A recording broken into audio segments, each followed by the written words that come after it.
Et bonjour, on se retrouve pour la partie 2 du problème de Dirichlet. Donc je vais faire juste deux petits rappels au cas où vous regardiez les vidéos avec du délai. On s'intéressait à la valeur de l'intégrale de 0 à plus l'infini de sinus t sur t. Et pour ceci, on avait introduit une intégrale à paramètre i de x en ajoutant du exponentiel de moins xt dt. Et on avait montré que i et C1 sur R+. Voilà. Donc, maintenant qu'on a montré que I est C1 sur R+, on va s'intéresser bien sûr à la dérivée de I par rapport à X. Donc, on a que pour tout X positif ou nul, I' de X. Donc, par théorème, on fait rentrer l'opérateur dérivation sous l'intégrale. Sauf qu'on prend la dérivée partielle de la quantité ici par rapport à X. Et c'est là où la magie opère, puisque le t nous embêtait pour calculer l'intégrale. On a maintenant l'intégrale de 0 à plus l'infini de, moins sinus t, e de moins xt dt. Voilà. Alors pourquoi ça nous arrange? Parce que ceci, on peut le calculer. Alors il y a deux moyens de le faire, soit par une double intégration par partie et on retombe sur i' de x. C'est un peu laborieux, il faut justifier les intégrations par partie. Moi, je préfère faire d'une autre manière. C'est considérer qu'en fait, sinus t, e de moins xt, c'est la partie imaginaire de e de moins xt, qui est réelle, donc qui sort de la partie imaginaire, mais bon, on va le laisser dedans. E de it, comme ceci. Et maintenant, on va regrouper les exponentielles et on va calculer cette intégrale. Donc laissez-moi juste sortir une autre feuille, si elle veut bien. Donc ceci, on a par théorème que on peut sortir la partie imaginaire, regrouper les exponentielles. Vous savez quoi? Je vais plutôt mettre en moins dehors un i moins x, comme ça. Ça sera mieux. Vous allez voir pourquoi. Là, j'ai oublié un dt. Comme ceci. Je sais pas pourquoi j'ai écrit au milieu, mais bon. Donc, i' de x est moins la partie imaginaire. Là, donc le terme entre crochets, 1 sur x, donc moins i, e de moins t, x moins i, ceci quand t égale à 0 et quand t tend vers plus l'infini. Donc, quand t tend vers plus l'infini, si on prend le module de ceci et que t tend vers plus l'infini, on se retrouve avec l'exponentielle. Vous pouvez le faire. Ceci tend vers 0 et moins la valeur en 0, c'est-à-dire 1 sur x moins i. Donc au final, on se retrouve avec moins la partie imaginaire. Donc là, on utilise la multiplication par le conjugué pour prendre la partie imaginaire. Ce qui est égal finalement... qu'est-ce que... Oui, non, c'est bon. I' de x. Et donc, égal à...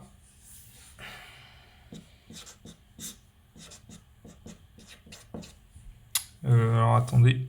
Là, il y a un souci. Oui, il y a un moins là. J'ai mal intégré. Moins t... ouais, c'est ça. Il y a un moins. Donc ici, il y a un plus. Là, il y a un plus et là, il y avait un moins. Voilà. Et alors ça, c'est ultra intéressant. Alors, je sais pas si vous avez vu la dernière ligne, purée. Je sais pas si c'était dans le cadre. Bon, c'est pas grave. En tout cas, on a i' de x qui vaut moins 1 sur 1 plus x carré. Et ça, c'est super bien parce que derrière, on connaît une primitive de 1 sur 1 plus x carré. Et donc, à une constante près, i de x, c'est finalement arc tangent de x plus c.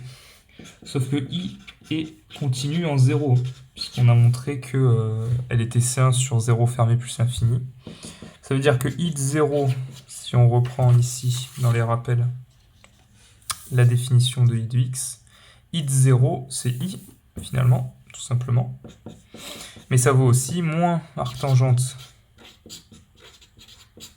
de 0 plus c. Ceci est égal à 0. On a donc que cette constante c qui nous vient de l'intégration de i', est égal à i, l'intégrale de Dirichlet, que l'on veut calculer. Donc maintenant qu'on a pris la valeur en 0 dans cette égalité étoile, on va regarder la limite, excusez-moi, en plus l'infini. Donc on a que la limite quand x tend vers plus l'infini de mon arc tangente de x est égal à pi sur 2, enfin moins pi sur 2, excusez-moi. Et donc, puisque dans cette égalité, ceci est une constante et ceci admet une limite en plus l'infini, on sait déjà que la limite quand x tend vers plus l'infini de i de x existe, mais il nous faut sa valeur. Hop, on va faire de la place. Et donc pour ceci, on veut la limite de i de x quand x tend vers plus l'infini. Au programme de PC, on a le théorème de convergence dominée, mais uniquement pour des suites de fonctions. Et pas, on ne peut pas faire tendre x vers dans plus l'infini dans une intégrale comme ça. On va donc considérer une suite xn de réels positifs, de réels quelconques positifs, qui vérifie uniquement que xn tend vers plus l'infini quand n tend vers plus l'infini. On va maintenant s'intéresser à i de xn. Donc par définition, c'est l'intégrale de 0 à plus l'infini de sinus t sur t, e de moins xn t. Cette quantité-là, on va la nommer fn de t, et on va appliquer le théorème de convergence dominée à la suite de fonctions fn. Donc là, toujours pareil, c'est les mêmes hypothèses que à la première vidéo sur l'intégrale de Gauss. On a que fn est une suite de fonctions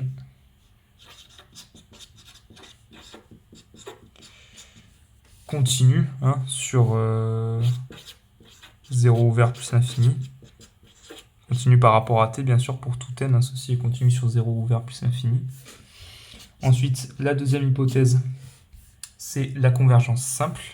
Donc, at fixé strictement positif, limite quand n tend vers plus l'infini de fn de t. Donc, on s'intéresse à cette quantité-là, at fixé quand n tend vers plus l'infini. Ceci tend vers plus l'infini, donc le tout tend vers 0. On a ainsi que la suite de fonctions, la suite de fonctions fn converge simplement sur 0 ou vers plus l'infini, vers la fonction nulle, ce qui nous fait notre deuxième hypothèse. Et donc troisième hypothèse, il nous reste à majorer la valeur absolue de fn de t par une fonction phi indépendante de n qui est intégrable sur 0 ou vers plus l'infini. Donc, on prend n quelconque entier, un t strictement positif, et donc la valeur absolue de fn de t, ici, je le rappelle, on peut majorer l'exponentielle par 1, et on obtient cela. Attention aux valeurs absolues sur le sinus t. Bon là, à ce niveau-là, on pourrait se dire, c'est bon, on a fini. Ceci, on peut l'appeler phi, une fonction indépendante de n, qui est intégrable, on l'a montré dans la première vidéo, sauf que non. On a montré que sinus t sur t était intégrable, en plus l'infini, mais pas valeur absolue de sinus t sur t. Et c'est très particulier parce que cette fonction, t donne sinus t sur t, elle converge, mais elle n'est pas absolument convergente. C'est un des contre-exemples pour montrer que toute fonction qui converge ne converge pas forcément absolument. C'est un peu fastidieux à montrer, je pourrais faire une vidéo dessus, mais là c'est pas le sujet de la vidéo. En tout cas, ceci ne converge pas absolument. Donc il faut revenir en arrière et retravailler un peu notre deuxième hypothèse. Bon, le fait est qu'on va pouvoir utiliser la même technique que la dernière fois, c'est-à-dire qu'au lieu de prendre t strictement positif, on va le prendre dans un intervalle petit b, grand B, où b, grand B sont strictement positifs, et là on va s'en sortir en majorant le module de fn de t, donc sinus t sur t, e de moins petit b t. Et donc ceci, on peut l'appeler phi de t. Et alors là, on a l'intégrabilité. En 0, on a une limite en 0 qui vaut 1, donc phi est prolongeable par continuité. Et on peut montrer, je vais le faire proprement ici, que t carré phi de t est égal à valeur absolue de sinus t fois t fois e de moins bt, et ceci par croissance comparée tend vers 0 quand t tend vers plus l'infini, puisque petit b est strictement positif. Ainsi, phi de t est égal en plus l'infini, par définition, à un petit o de 1 sur t carré, sachant que par critère de Riemann, t donne 1 sur t carré est intégrable sur 1 plus l'infini. On a que phi de t est intégrable sur 0 ouvert plus l'infini. Le problème d'intégrabilité en 0, on l'a dit, c'était par continuité. On a alors nos trois hypothèses du théorème de convergence dominé. Ainsi, par théorème de convergence dominé, limite quand n tend vers plus l'infini de I de xn, on peut passer à la limite.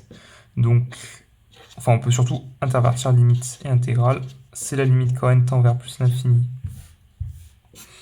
de sinus t sur t, e de moins xnt dt, et ceci vaut 0.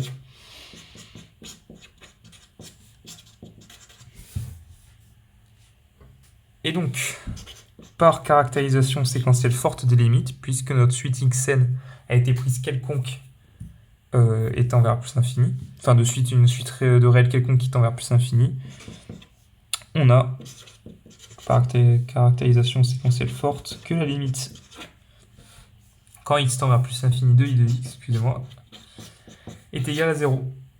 Mais ceci, on a montré que ça valait moins pi sur 2 plus c. Donc, c est égal à pi sur 2. Mais je vous rappelle que c, ça valait aussi i. Ce qui nous permet finalement de conclure cette vidéo et de conclure le problème de Dirichlet, que l'intégrale de 0 à plus l'infini de sinus t sur t dt vaut, avec grande surprise, pi sur 2. Et voilà, ce qui conclut cette vidéo. Donc la prochaine vidéo, soit on s'intéressera de nouveau à une intégrale un peu farfelue, et on la calculera toujours avec cette règle de Leibniz, avec une intégrale à paramètres. Sinon, on pourra montrer que sinus t sur t n'est pas absolument convergent. Ça, je verrai. Voilà, en tout cas, c'était la fin de cette deuxième vidéo du problème de Dirichlet en deux parties. J'espère que ça vous a plu. Si vous avez des questions, des remarques, si j'ai oublié des choses ou que j'ai pas été assez rigoureux sur des points, n'hésitez pas à me le dire. Et voilà, merci d'avoir regardé.